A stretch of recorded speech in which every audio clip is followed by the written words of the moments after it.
To say it in the words of the great Ron Perlman, let's talk about it. Be my king. We belong together, you and I. We do, but it's not gonna work, because I'm a Capricorn and you're fucking nuts!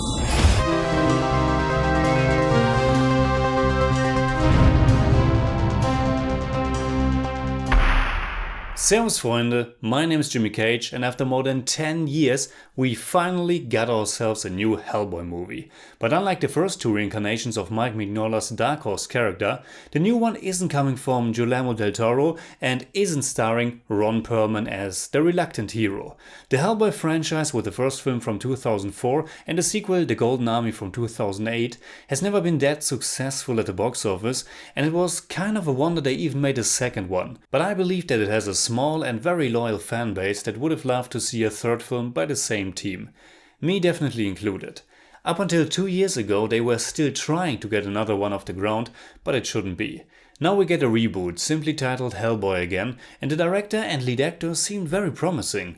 I didn't follow the career of British director Neil Marshall that closely, but his 2005 film The Descent is one of my favorite modern horror movies, and our new Hellboy is played by David Harbour, who is coming right from the set of Stranger Things. The script has been written by the comic book creator and producer Andrew Cosby, and it's his first one for a feature film. Unfortunately, I think it's one of the film's biggest downfalls. But another thing that the movie had going for it is that it's rated R, which could actually fit a character and the world he's dealing with very well. And when it comes to gore and violence, this one is pretty heavy and has strong horror movie vibes to it. But it's not meant to be scary or particularly tense. This is very crass and it often feels like a Saturday morning cartoon, only done with cursing and a lot of blood. And I like cartoonish movies that are like that, but this new Hellboy comes across as a very cheap production. I couldn't find the exact budget for it, but of course it had to be less expensive than the first two movies. Not just because that franchise was never the big money maker, but also because it's rated R. I assume for what they had, they pulled off a lot of different creatures, and the movie has fantasy elements from the first until the last minute. But unfortunately, it never looks that good. And it's not just that the effects can be quite hideous at times, but more so that the whole film feels very uncinematic. It has a very cheap, very home release touch to it, and I know it's not really fair to compare it to Del Toro's work, but of course the comparison comes naturally. Del Toro is a filmmaker who has a very distinguished style, and not always, but often he succeeds in giving his creations a very grand, very majestic feeling, while still maintaining that love for monsters and the macabre. His Hellboy movies were shot in just normal widescreen, while this new one comes in CinemaScope. And yet it looks way more mundane, bland and often downright ugly or simply uninteresting. For every neat looking scene there are 3 others that doesn't bring any flair to the table. The most obvious contrast are the 2 adaptations of how Hellboy came into our world. In Del Toro's film it's the very first scene. In Marshall's version the scene is very awkwardly thrown into the narrative somewhere at the halfway point, and it looks very goofy. Del Toro was able to establish great atmosphere, the occult, the Nazis, World War II, the rain, the secret mission. It's a wonderful scene. In a new one it's just there and it has no impact at all.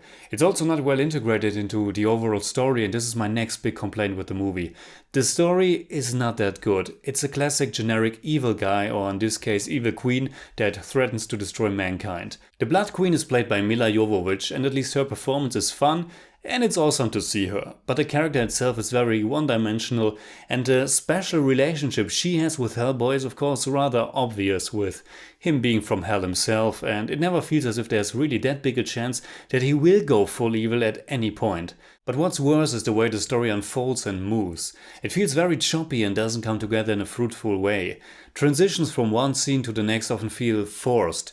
Plot developments feel tacked on or too convenient. There's a moment later on where someone close to Hellboy needs help and another person is saying where they should go. It takes about 5 seconds of a very weird travel montage and suddenly we're at this super mysterious person from the past who is not just able to help, but also has the biggest revelations for our hero. Now it might be that it could have been part of a bigger plan, but I don't remember it being revealed that way.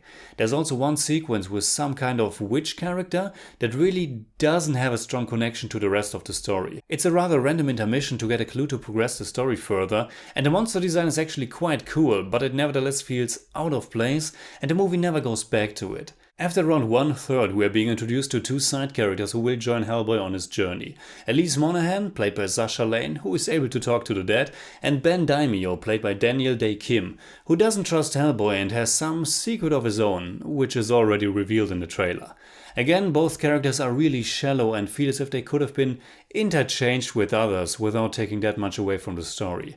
They are definitely no Abe Sapien. Almost all relationships and character interactions feel very bland, because the dialogue and especially the humor are kind of atrocious for the most part. Like last year's Venom, the new Hellboy feels as if it's coming from a different time period.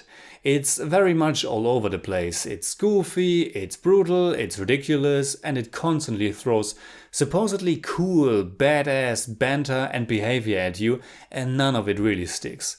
And at least one element that definitely should stick in a Hellboy film is its title character.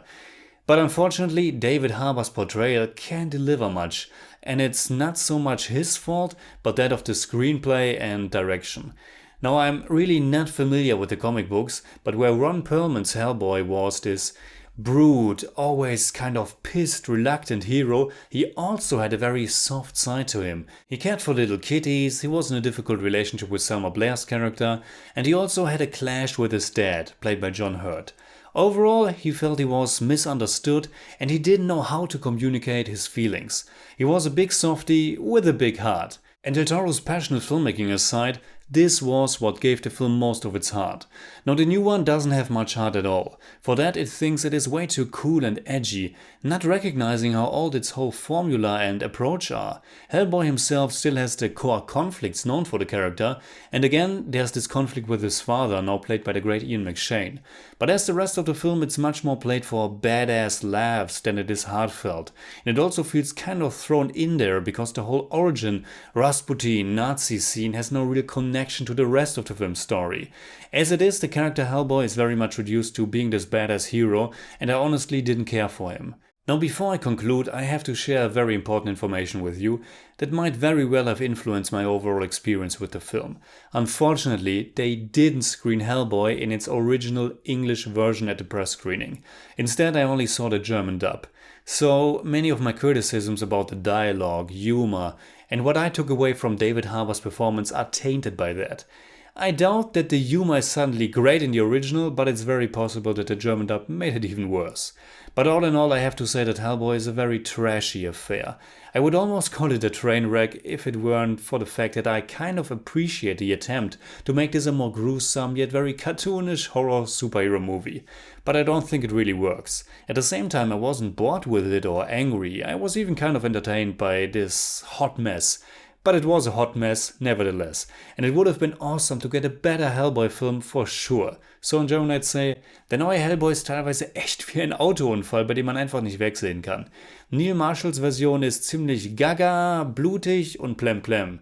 Dieser verrückt lockere Horrorflair hätte durchaus auch funktionieren können, aber der Film hält sich für viel zu cool und weder die Geschichte noch die Charaktere und leider auch nicht die Optik geben wirklich viel her. I give Hellboy 5 out of 10. It's more like 5.1, but I don't do that.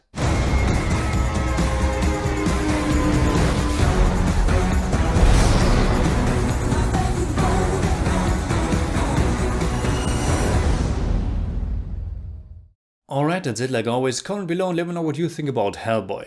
Also let me know, are you familiar with the character and what do you think about the two Del Toro movies? You can hit me up on Twitter, Facebook and Instagram simply at The Jimmy Cage. And if you enjoyed this episode, please give me a thumbs up, share, subscribe, whatever you like, and make sure you hit that bell for all I have to tell.